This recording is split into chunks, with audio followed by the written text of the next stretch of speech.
Hello everyone. Today we have a bunch of new cubes from the cubicle.us. I recently went up to New York to visit the warehouse and I picked up 5 new puzzles while I was up there, so let's take a look at what I got. Alright, so I have 5 new cubes here.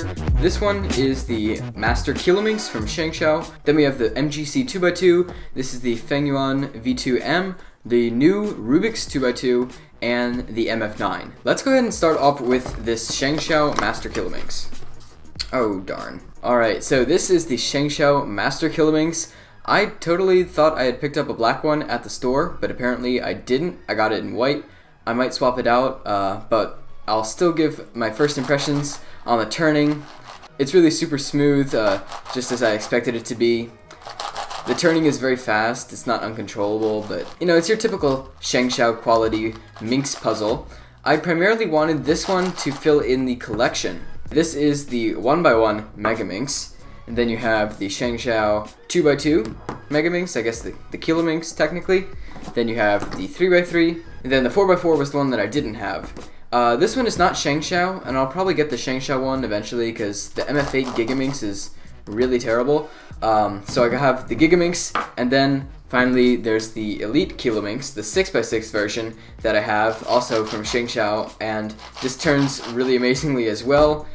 This one does turn a bit nicer than this one, has less layers, a bit less friction, but it's super smooth and it's going to be a lot of fun to solve. So that's my Minx collection. I finally have 1 through 6. I might get a Terminx in the future, but probably not soon. I'm still more into like WCA events than the dodecahedron collection, but these are still really fun puzzles. Alright, let's go ahead and look at this MF9. So I had been contemplating getting the stickerless version, but I did go with the stickered. And there is a reason that I do a lot of my non-WCA puzzles in stickered. When it comes to non-WCA, a lot of the cuts are pretty intricate, and I find that you can't really see the cuts as well when it's all one color face, like it's all stickerless. If you're looking at this cube from far away, you might not be able to tell that it's a 9x9, right? But with all these stickers on it, all the tiny stickers with the black outline, you can really tell that it's a big cube and has a lot of layers. So it makes the cube look a bit more impressive. So here it is next to the MF8. It's actually not that much bigger, so it looks like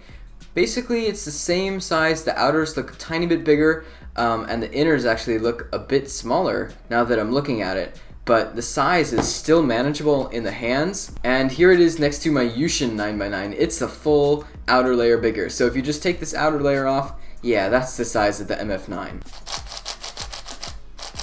Alright, so outer layers are solid.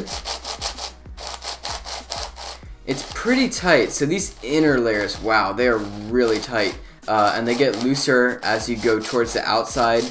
So actually, it feels like the outer layers are a bit stiff and the innermost layers are very stiff. But the ones in between are pretty nice. This layer is really fast, and this layer is, actually this layer in particular, is very easy to move here. So it is very tight, as you can see here. It doesn't really flex too much. Usually with big cubes like these, I don't like to loosen them too much because I'm afraid they'll pop. Even my MF8, it's pretty tight and it does pop on occasion. So I try to keep my turning fairly accurate, which is a bit tough with these big cubes. Now the Yushin is definitely a lot larger, but it also turns a lot nicer. So the turning is a lot easier and every layer feels super smooth and easy to turn. So you can probably finger trick this a bit better than the MF9, but you can actually fit the MF9 in your hands, especially if you have smaller hands like I do. Well, I scrambled my 8x8 when I unboxed it, so I'm going to go ahead and do the same for this MF9. Already it's looking pretty crazy. Once again, the sticker quality on this thing is great in terms of the shades. Alright, that looks pretty scrambled to me. Wow. Once again, a jumbled mess, but it does look super cool, and I'm sure it'll be a lot of fun to solve on once I put some DNM or something in here. The DNM really helped out the 8x8, and I'm sure it'll help out this thing too. Alright, let's go ahead and look at this Rubiks 2x2. And I wasn't initially going to pick one up, but Damien told me I should pick one up. I did try one in the store, and it actually wasn't too bad, because GAN made it, not Rubiks. So if you didn't know, the lawsuit between Rubiks and the Cubicle has ended, and they've come to a peaceful agreement, and that's why the Cubicle was able to get these Rubiks branded cubes in stock. So first of all, it does have tiles like it did on the RSC, but the turning is definitely, I'd say, a bit better compared to other 2x2s. than the RSC was compared to other 3x3s. Like the RSC, this cube doesn't have any magnets in it, so it's a bit floppy and all over the place, but it actually turns really well out of the box.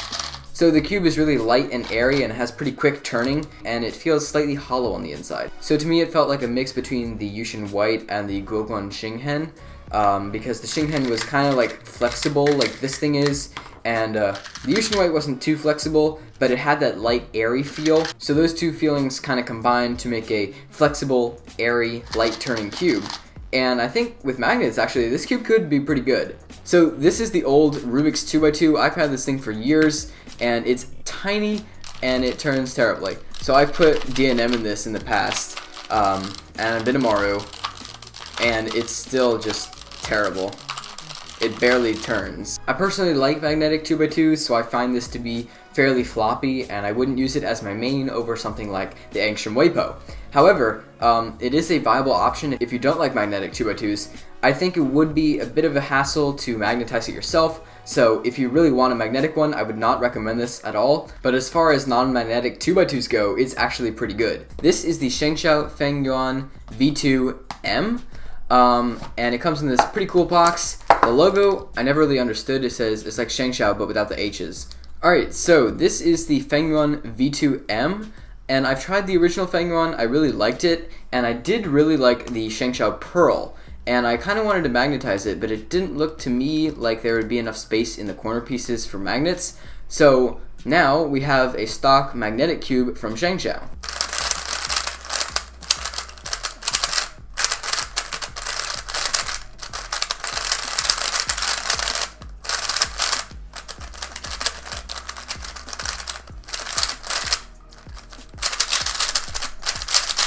So first impressions of this cube, it's very lightweight, airy, and it doesn't feel like too premium. It feels slightly on the cheaper side just because it feels so hollow. The magnets are actually a fairly nice strength though. They're not too strong, not too light. I can definitely feel them, but they aren't as strong as things like the GTS 3, which is kind of nice.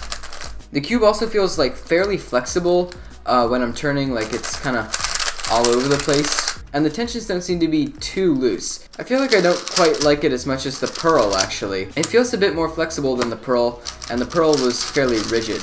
Although this cube is unlubed, so I might need to lube it up and then have better impressions of it, because I did try one at the cubicle office that Damien had set up, and it did feel a lot nicer than this, although it was very loose. So it's definitely not one of the best puzzles out of the box. Since this is the first magnetic 3x3 coming from ShengShou, it's probably the best 3x3 that you can get from them right now, but at the same time I probably wouldn't recommend getting it anyway.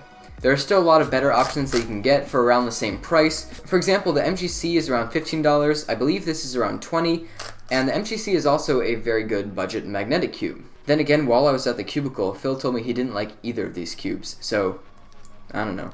I got it anyway.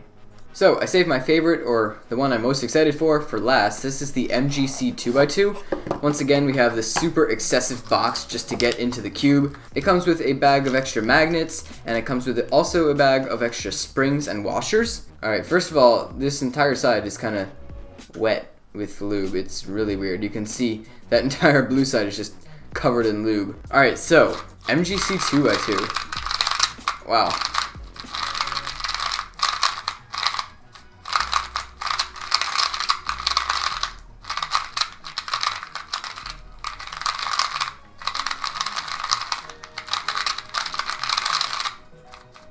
The magnet strength is really nice in this cube.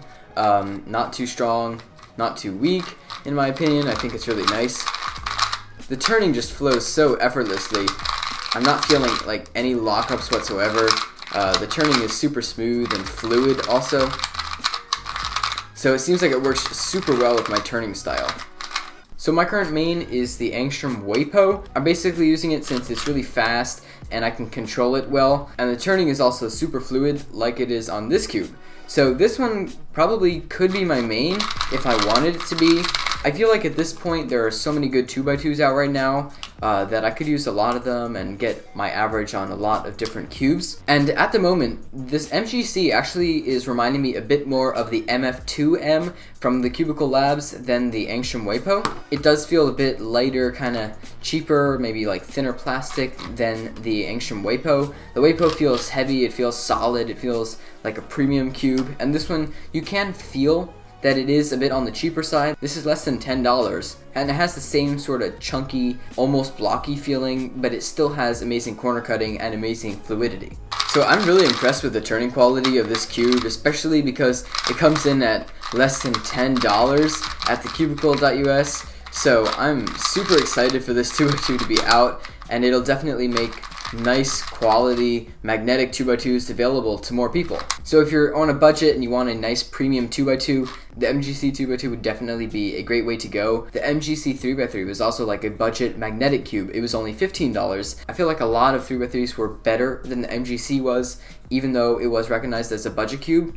But I think that even though this is going to be recognized as the budget cube, I could see it being the main of many of the top solvers in the world. It's also very usable out of the box. It doesn't need a lot of break-in, and the turning quality is amazing straight out of the box. Overall, I would highly recommend this cube. Alright guys, so these are the puzzles that we got in today's unboxing. We have the Master Kilominx, MF9, MGC 2x2, Rubiks 2x2, and the new ShengShou Magnetic 3x3. So I'll probably be making a review for at least this cube in the future.